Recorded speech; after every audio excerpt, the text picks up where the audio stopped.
Oke, dimulai ya. Assalamualaikum warahmatullahi wabarakatuh.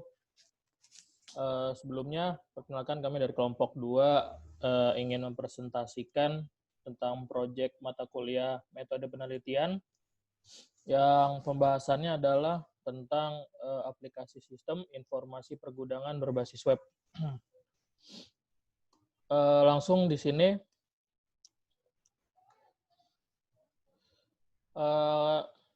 untuk yang terlibat dalam proyek ini, pertama di sini ada saya sendiri, Adit Ardian, lalu ada Muhammad Hasan, lalu ada Iko Mangwidiastika, lalu ada Dustur, dan 2 tidak hadir.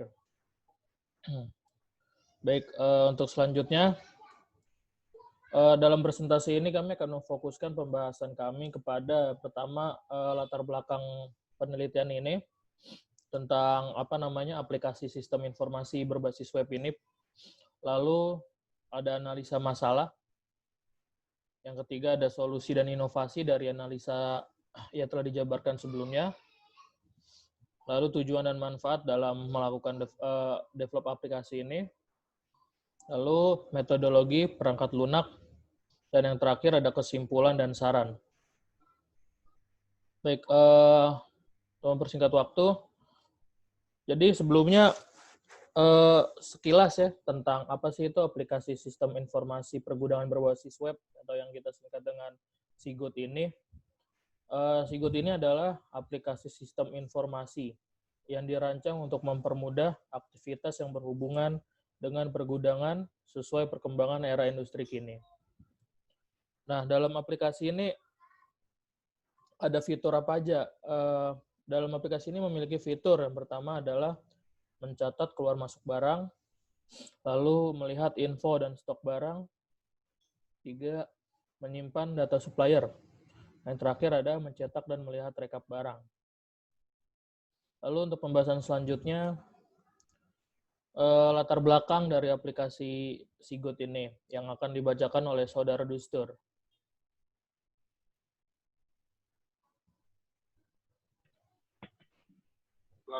Latar belakang aplikasi sistem informasi pergudangan berbasis web. Kebutuhan akan suatu bentuk pencatatan persediaan barang yang informatif dan mudah dalam proses pencarian. Proses yang lama sering terjadi kesalahan atau kesulitan dalam pencatatan data dan pelaporan informasi persediaan. Oke, baik. Selanjutnya di sini ada analisa masalah. Jadi dalam melakukan perumusan masalah, di sini kami memiliki sebuah activity diagram yang hasil dari observasi pada objek sistem manual yang telah berjalan. Baik, di sini kurang lebih ada sebuah activity diagram tentang proses untuk pengeluaran barang. Nah, dalam sistem manual itu di sini karyawan melakukan permintaan barang kepada administrasi gudang, lalu administrasi gudang akan mengecek kesesuaian dokumen kebutuhan. Apabila sesuai, maka administrasi gudang akan mengecek ketersediaan barang. Nah, apabila dokumen tersebut tidak sesuai, maka karyawan tidak dapat diberikan barang yang diminta atau ditolak dari gudang. Nah, selanjutnya di sini untuk setelah mengecek kondisi barang, mengecek keadaan barang. Nah, apabila barang itu tersedia, maka di sini administrasi gudang akan menyiapkan barang dan form pengambilan. Lalu setelah disiapkan dan form pengambilan sudah disiapkan, maka akan diserahkan kepada karyawan yang meminta barang tersebut. Lalu lalu karyawan tersebut akan setelah dia menandatangani form pengambilan, lalu diserahkan kembali kepada administrasi gudang. Nah, lalu administrasi gudang akan menyimpan itu sebagai hard file. Lalu disimpan juga, ditulis tangan juga pada sebuah buku besar. Nah, ketika itu sudah, baru administrasi gudang menyerahkan barang tersebut kepada karyawan, lalu selesai. Nah, di sini adalah untuk sebuah activity diagram untuk pengeluaran barang pada sistem manual. Dan ketika dijabarkan ke sebelah kanan, maka di sini ada tambahan untuk finance dan manager. Dan ini adalah untuk activity diagram ketika barang tersebut tidak ada dan dibutuhkan untuk pengadaan barang. Jadi dilanjutkan dari sini, ketika barang itu tidak tersedia, maka administrasi gudang akan membuat form untuk pengajuan pembelian barang. Lalu setelah form itu dibuat, diteruskan kepada bagian finance. Lalu bagian finance akan mengecek tentang kesesuaian kesesuaian barang yang diminta dengan dokumen perjanjian sebelumnya. Apakah barang tersebut memang dibutuhkan pada proyek ini atau apa segala macam. Apabila sesuai, maka form tersebut disiapkan dan untuk selanjutnya diserahkan pada manajer, lalu dari manajer akan dicek kembali. Apabila tidak sesuai, akan dikembalikan ke bagian finance. Apabila sesuai, maka akan dilakukan approval. Lalu setelah ada approval, maka diteruskan ke bagian finance dan untuk seterusnya dilakukan pencairan dana dan dilakukan pengadaan kepada administrasi gudang. Dari sistem manual yang telah berjalan ini, kurang lebih kita dapat 4 poin utama analisa masalahnya. Jadi yang pertama di sini adalah tentang proses kerja. Proses kerja pertama sini adalah membutuhkan waktu lama dalam penginputan dan pengolahan data barang, serta terdapat kemungkinan salah penginputan data karena di sini masih menggunakan sistem manual dan masih tulis tangan ya. Lalu kedua tentang data. Penginputan data masih secara manual tulis tangan menggunakan buku. Lalu poin ketiga adalah tentang keamanan sistem. Dikarenakan data tersimpan pada bidang yang memiliki fisik buku, yang riskan akan kerusakan dan kehilangan tanpa backup data. Lalu poin selanjutnya adalah keterbatasan akses data. Dikarenakan buku besar ini yang menyimpan stok dari gudang tersebut hanya dibawa oleh petugas yang berwenang pada gudang, maka ketika data tersebut dibutuhkan oleh bagian lain, divisi lain, misalnya bagian finance atau bagian operasional, maka di situ akan ada sebuah waktu yang panjang yaitu untuk mencari si pemegang buku tersebut atau yang wewenang gudang. Maka di sini terdapat poin keterbatasan akses data. Lalu selanjutnya adalah solusi inovasi atau solusi dari masalah yang tadi dijabarkan. Nah, baik. Untuk solusi inovasi, sini akan dibaca oleh Saudara Ikomang Widyastika.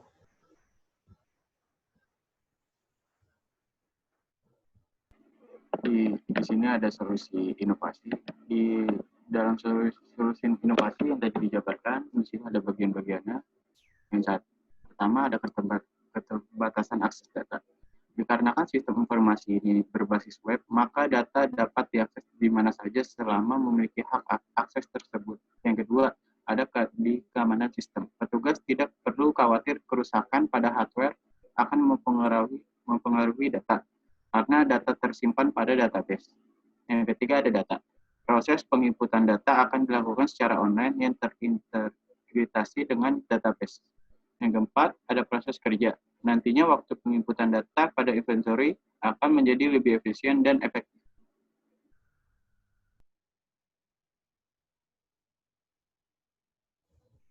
Oke, untuk pembahasan selanjutnya adalah tujuan dan manfaat. Dilanjutkan Saudara Ikomang. Ini ada 2 poin. Yang pertama ada tujuan. Tujuannya satu, mengaplikasikan pengetahuan terkait dengan sistem informasi. Yang kedua, mempercepat pengolahan data sehingga dapat secara cepat membuat laporan-laporan dengan hasil yang akurat.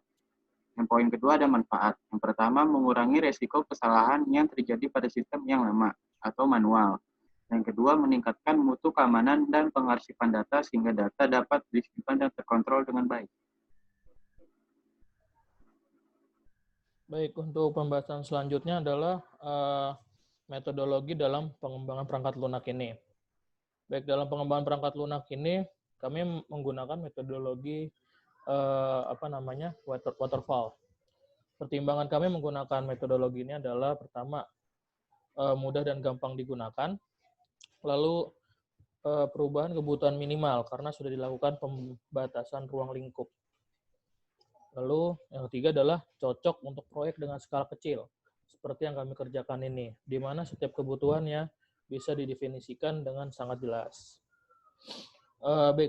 Urutan dari metodologi pengembangan perangkat lunak ini dengan sistem waterfall adalah yang pertama adalah kita melakukan analisis kebutuhan sistem, lalu kebutuhan user tersebut, lalu dilanjutkan dengan desain. Jadi apabila pada tahap pertama sudah selesai, dilanjutkan pada tahap kedua itu melakukan desain kepada sistem informasi tersebut.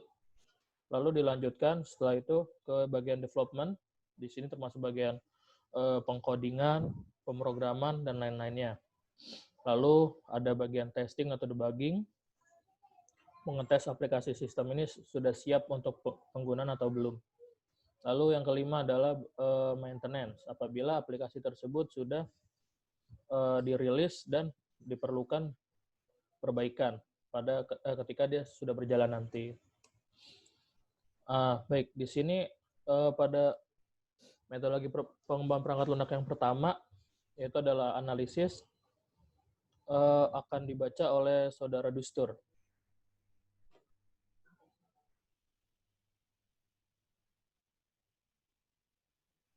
Di sini ada 2 poin requirement analisis.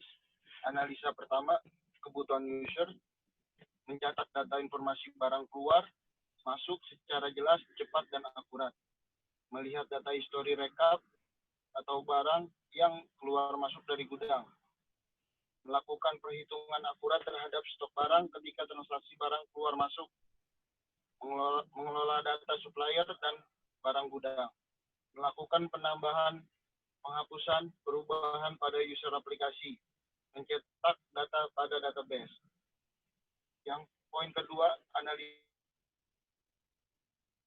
Pertama, pengguna harus melakukan login terlebih dahulu untuk dapat mengakses aplikasi dengan memasukkan username dan password agar keamanan gudang dapat terjamin. Yang kedua, pengguna harus melakukan logout setelah selesai menggunakan aplikasi. Dan yang ketiga, sistem melakukan update pada database sesuai dengan perintah yang diminta oleh user. Baik, untuk pembahasan selanjutnya adalah di sini langsung ke waterfall yang kedua, yaitu adalah desain. Di dalam desain ini adalah kita mendesain seperti data-data inti dalam membangun sistem informasi tersebut. Jadi yang pertama di sini kita buat adalah use case pada aplikasi sistem informasi pergudangan yang kurang lebih seperti ini. Di sini ada beberapa field seperti field melihat data barang, mengeluarkan barang, dan lain-lain seterusnya. Yang masing-masing dari field ini memiliki sebuah extend kepada activity yang lainnya seperti mencari data barang, mencetak data barang, dan dari semua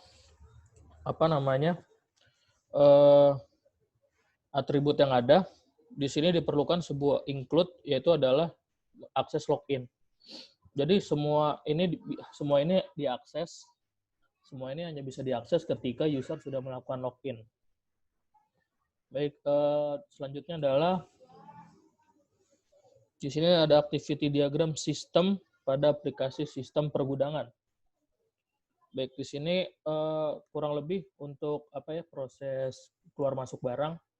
Jadi pertama user aplikasi tersebut akan membuka halaman login yang akan diproses sistem dengan menampilkan halaman login. Lalu ketika tampilan sudah keluar, maka user akan mengisi field yang dibutuhkan seperti username dan password. Apabila username dan password tersebut betul, maka dilanjutkan kepada sistem, yaitu adalah menampilkan halaman dashboard. Tapi apabila ternyata username atau password tersebut salah, maka proses akan kembali lagi dengan menampilkan halaman login, dan di situ akan diperintahkan untuk mengisi kembali field username dan password. Lalu selanjutnya ketika halaman dashboard itu keluar, maka user akan memilih memilih menu untuk melakukan transaksi barang masuk atau barang keluar sesuai kebutuhan. Lalu setelah itu akan diproses oleh sistem dengan menampilkan halaman transaksi barang masuk atau barang keluar. Lalu setelah diproses oleh sistem, maka user akan memilih input barang masuk atau keluar. Jadi sesuai kebutuhan apa yang ingin dilakukan oleh user. Lalu setelah itu akan diproses dengan menampilkan halaman form. Jadi di sini pertama di sini sistem hanya menampilkan sebuah halaman history untuk transaksi. Lalu selanjutnya user memilih untuk menginput masuk barang. Lalu selanjutnya sistem mengeluarkan halaman form untuk data barang yang ingin keluar atau ingin masuk.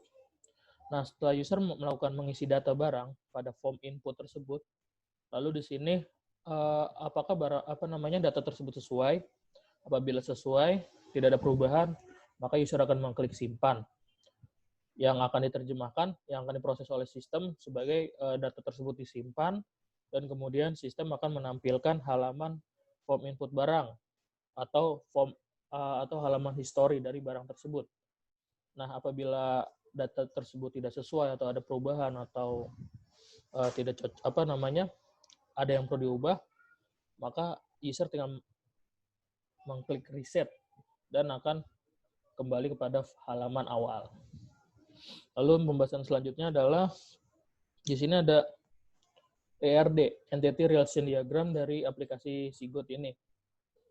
Yang mana di sini proses-proses pada database tergambarkan jelas di sini seperti admin gudang, lalu di sini ada proses transaksi, barang masuk, ada proses barang keluar, terus ada untuk melakukan penyimpanan data supplier.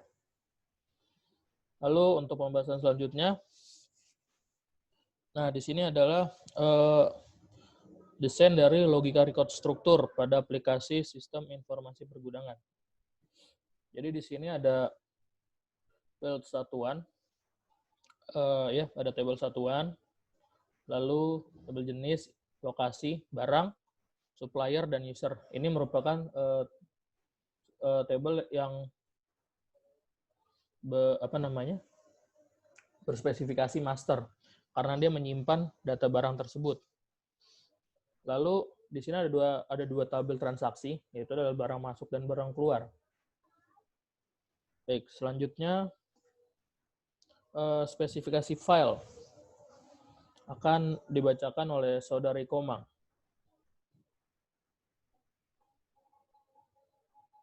Di sini di opsi desain ada spesifikasi file. Yang poin pertama spesifikasi file satuan. Yang pertama ada elemen data, ada akronim, tipe, panjang, dan keterangan. Di elemen data ada kode satuan barang, dan kedua nama satuan barang. Kalau di akronim ada ID satuan dan nama satuan. Di tipe integer ada varchar. Di panjang 11, 15. Keterangan di satu kode satuan barang ada primary key. Yang kedua spesifikasi file jenis.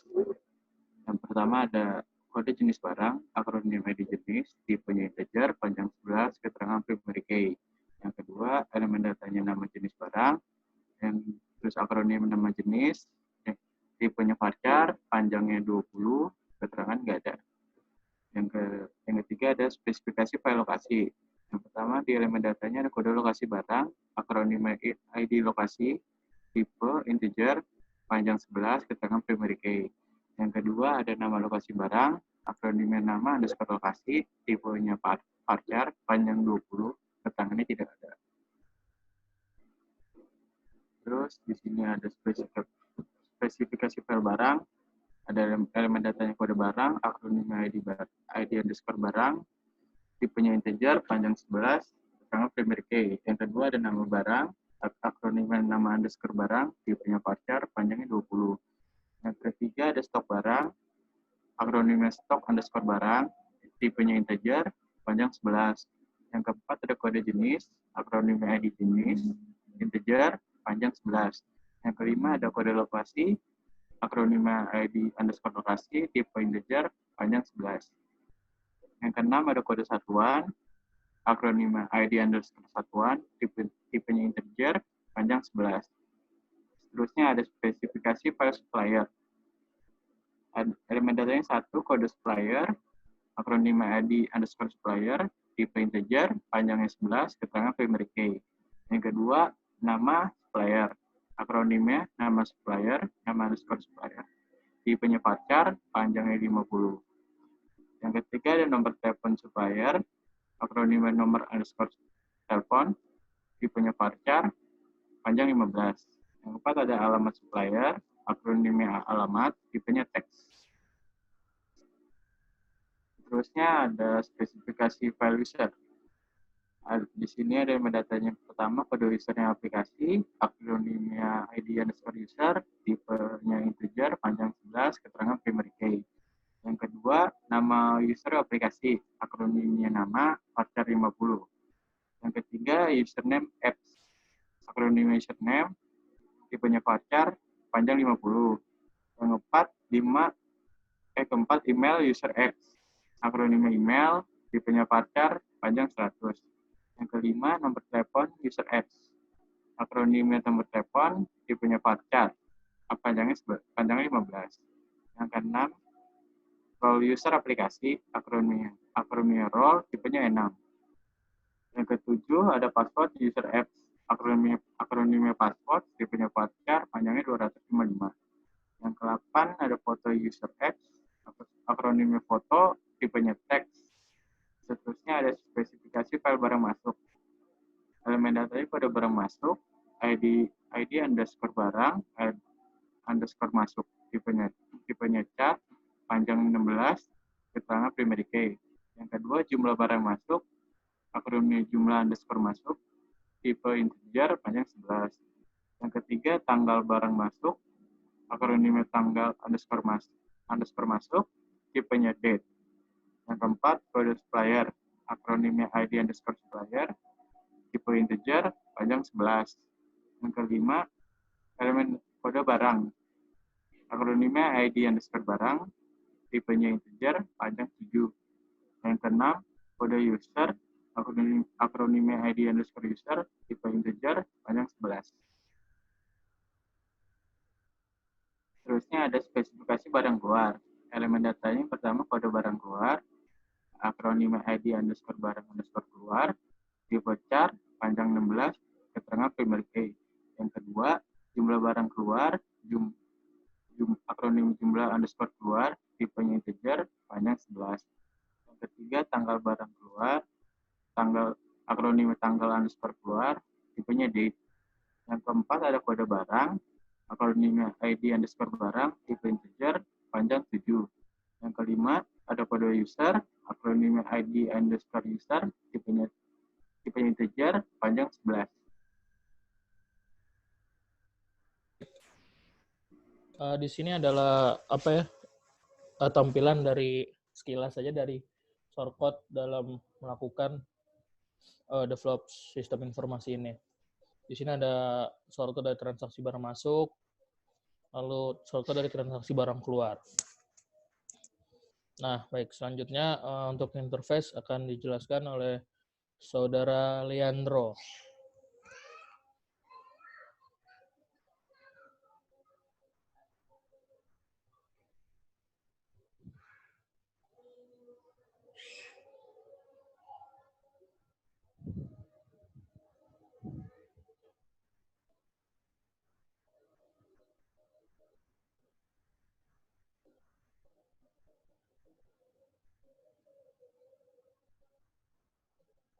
Mic-nya belum dibuka, Mas Lean.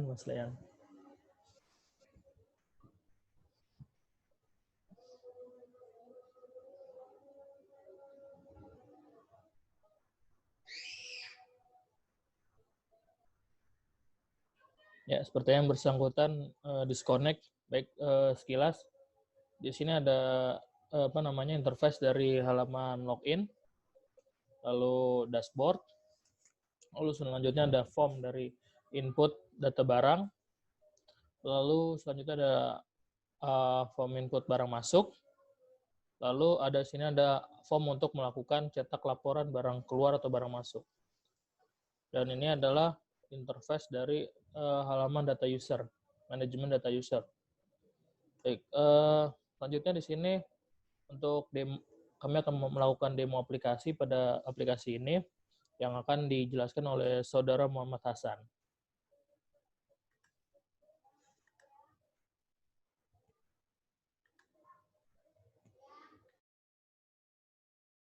Oke, jadi kali ini saya akan menjelaskan tentang demo aplikasinya. Yang pertama itu ada form login berupa username dan password. Dan di bawahnya itu adalah buat akun. Sebelumnya kita buat akun terlebih dahulu.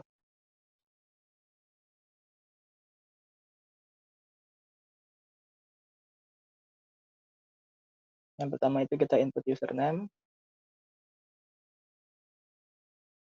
input password. Kita ulangi lagi passwordnya. Kita masukin nama, email, lalu nomor telepon.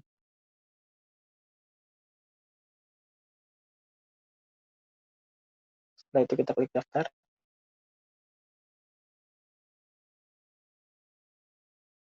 Nah, setelah kita daftar email, ada tulisannya daftar berhasil. Selanjutnya silakan hubungi admin untuk mengaktifkan akun Anda. Nah, jadi setelah kita daftar, akunnya itu belum bisa langsung dipakai. Jadi kita harus ada akses dari admin dulu untuk mengaktifkan akun tersebut.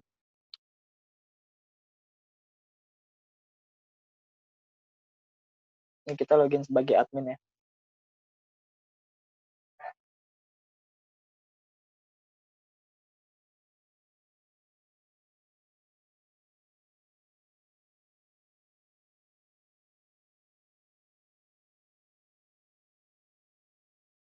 Dan ini adalah contoh halaman dashboardnya. Di situ adalah ada total data barang, data supplier, stok barang, dan total user. Di bawahnya itu ada total transaksi per bulan. Jadi itu data keluar masuknya. Yang biru itu merupakan data masuknya, yang merah itu merupakan data keluarnya, dan di bawahnya lagi itu ada data minimum stok. Nah ya, selanjutnya itu ada transaksi terakhir selama 5 transaksi terakhir, dan selanjutnya itu 5 transaksi barang keluar dan 5 transaksi barang masuk. Selanjutnya itu kita ke supplier. Nah, ini adalah data-data suppliernya. Untuk menambahkan supplier, kita bisa klik tambah supplier. Kita input nama.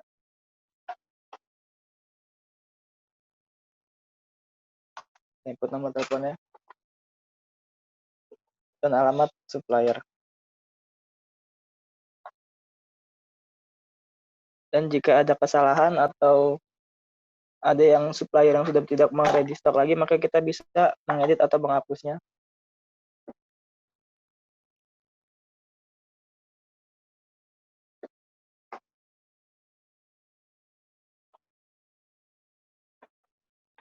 Selanjutnya itu di barang. Di barang itu ada lokasi barang, itu tempat penyimpanan barang. Jadi agak lebih mudah untuk mencarinya. Sama, kita tambahkan barang, tambahkan lokasi barang.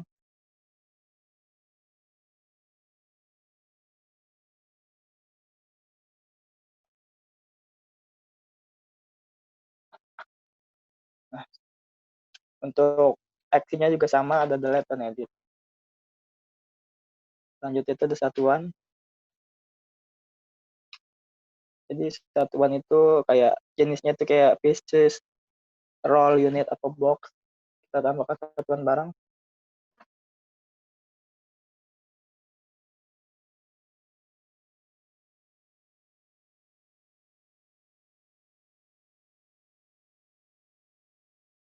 Dan untuk aksinya masih sama, berupa delete dan edit. Selanjutnya itu kita ke barang lagi, itu ada jenis barang. Nah, jenis barang itu ada barang elektronik, ada barang precision, ada barang plastik. Nanti kita tambahkan barang.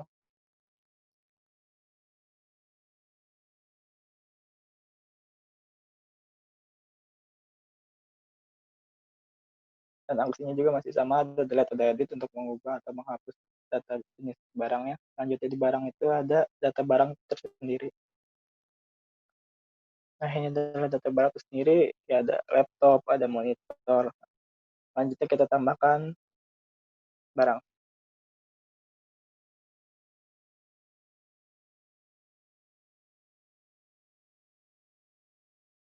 Jenis barang itu sesuai tadi yang udah kita ada di datanya ya. Ini jenisnya, dan kita pilih lokasi. Simpan.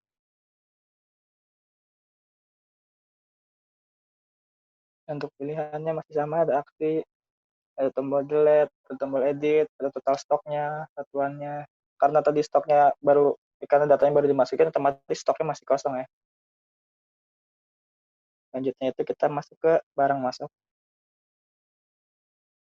Nah, ini kita input barang masuk, ini adalah tampilan buat barang masuk dan riwayat data barang masuk itu sendiri. Nah, itu kita input barang masuk. Lalu kita pilih tanggal dulu, tanggal masuknya kapan, pilih suppliernya. Kemudian kita pilih barangnya. Kita masukkan jumlah stok yang masuk. Kita klik simpan. Nah, sukses, data berhasil disimpan. Selanjutnya itu kita coba masuk ke barang.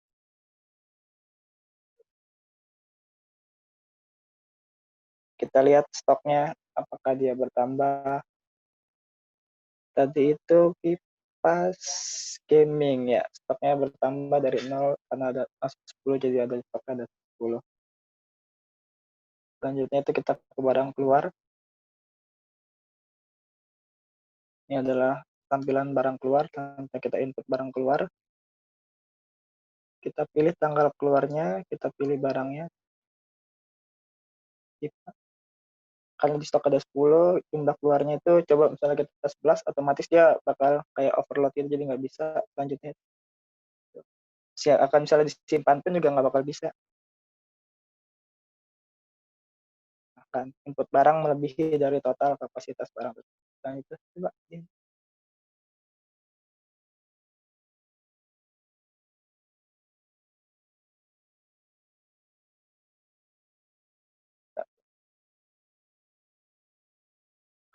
Input data berhasil. Selanjutnya kita ke barang lagi. Kipas ini. Tuh, karena sudah keluar 9, maka stoknya 1. Selanjutnya itu kita cetak laporan. Nah, ini itu berupa cetak laporan data barang masuk dan data barang keluar. Selanjutnya kita pilih tanggal, mau dari tanggal berapa sampai tanggal berapa.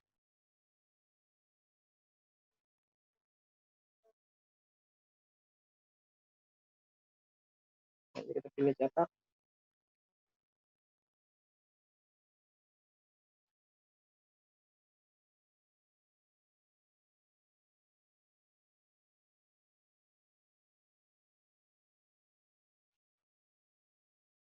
Nah, ini adalah contoh laporan barang masuk untuk hari ini. Kipas gaming supaya Lenovo 10 unit.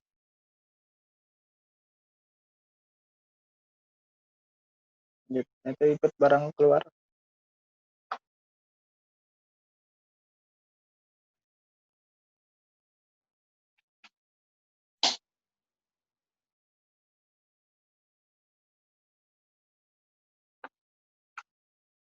Nah, ini adalah contoh laporan barang keluar. Kita tanggal keluar, ID transaksi, nama barang, dan jenis dan jumlah barang keluar. Selanjutnya itu kita ke user management. Nah, di user management itu ada tambah user. Jika tadi kan bisa tambahkan akun juga bisa di luar, di sini juga bisa. Masih sama kayak yang di luar tadi ya. Nomor telepon, username. Selanjutnya kita coba ke akun yang kita bikin tadi di awal-awal. Atas nama Komang. Nah, selanjutnya kita pilih aksinya itu kalau hijau itu berarti aktifkan user ya. Jadi user baru bisa login ketika akunnya sudah diaktifkan. Nah, sekarang kita coba logout dulu untuk memastikan bahwa akun tersebut sudah bisa dipakai.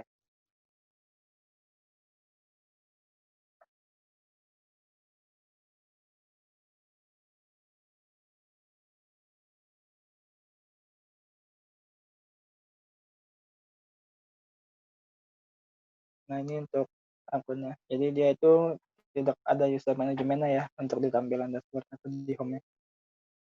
Tapi untuk lainnya masih sama.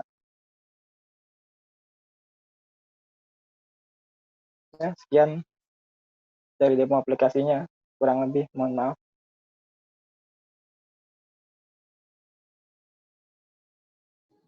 Oke, baik. Tadi adalah demo dari aplikasi yang telah kami develop. Selanjutnya, pembahasan selanjutnya adalah kesimpulan dan saran. Baik, kesimpulan dari hasil develop ini adalah pertama, sistem yang dibuat berhasil mengurangi resiko kesalahan dari sistem manual yang sebelumnya kami observasi. Lalu kesimpulan kedua adalah dengan sistem informasi ini, kegiatan pencatatan stok barang menjadi akurat dan efisien karena data yang tersimpan, terstruktur, dan terkelola dengan baik. Lalu kesimpulan kita selanjutnya adalah sistem informasi telah berhasil menyediakan laporan yang dibutuhkan seperti laporan barang masuk dan barang keluar.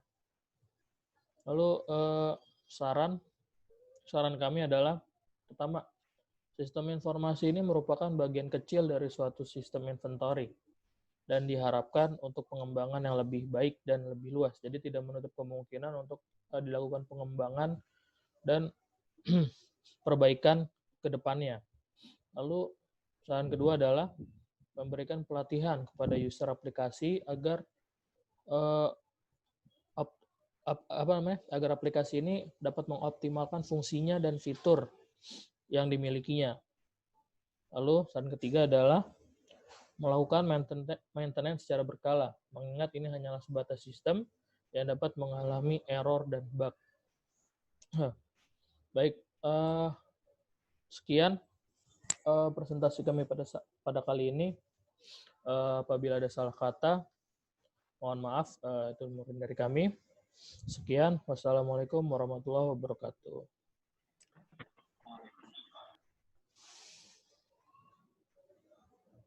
Login kan ya, login. Bisa-bisanya Leon lo cuma upin doang ya.